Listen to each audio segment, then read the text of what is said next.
အားလုံးပဲမင်္ဂလာပါခင်ဗျာအခုကျွန်တော်စမ်းချောင်းမြင်းဒီကုန်းရှမ်းကုန်းလမ်းထဲမှာရွှေရင်မှုတ်လက်ဆောင်နာမည်ကြီးနေတဲ့ဆိုင်လေးတစ်ဆိုင်ကိုရောက်နေတာပါအဲ့ဒီဆိုင်လေးကတော့အောင်စေရွှေရင်မှုတ်လက်ဆောင်ဆိုတဲ့ဆိုင်လေးပါဒီဆိုင်လေးကမြန်မာဂျပန်ရိုးရာအစားအသောက်နဲ့မုံမျိုးစုံပြိုင်ပွဲမှာပထမဆုံးရထားတဲ့ဆိုင်လေးလည်းဖြစ်ပါတယ်ဒီဆိုင်လေးမှာရွှေရင်မှုတ်လက်ဆောင်အပြင်မုတ်ကြစေးတာကူတာခွေရိုင်အုံစင်းကြောက်ကြော်တွေလည်းရပါသေးတယ်ဒါကတော့မုတ်လက်ဆောင်ဘက်လေးတွေပါ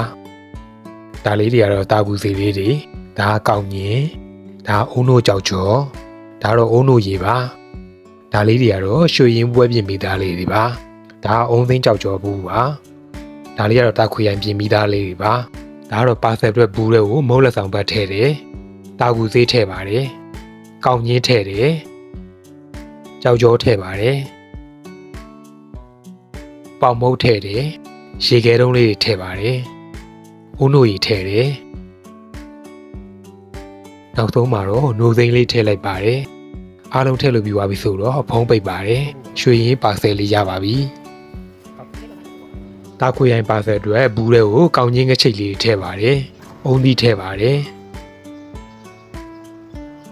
အဖုံးပိတ်လိုက်ပါတယ်မိုးလက်ဆောင်ပွဲအတွက်ဘူးတွေကိုမိုးလက်ဆောင်ဘက်လေးတွေထည့်ပါတယ်ရေခဲထည့်တယ်ထင်းညက်ရည်ထည့်ပါတယ်နိုးစိမ်းထည့်ပါတယ်အုံးလေးထည့်ပြီးတော့ဇုံးလေးတက်လိုက်ပါတယ်ပါဆယ်ဝယ်လာတဲ့ရွှေရည်လေးကိုရင်တောက်ပါမယ်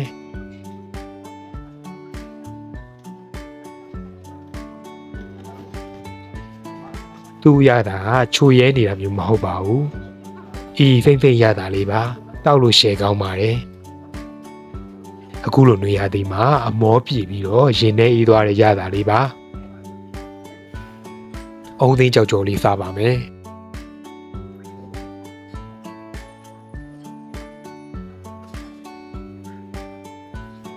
အုံးသိန်းကြောက်ကြော်လေးရလေချိုချိုမွန်းမွေးလေးနဲ့စားလို့ကောင်းပါတယ်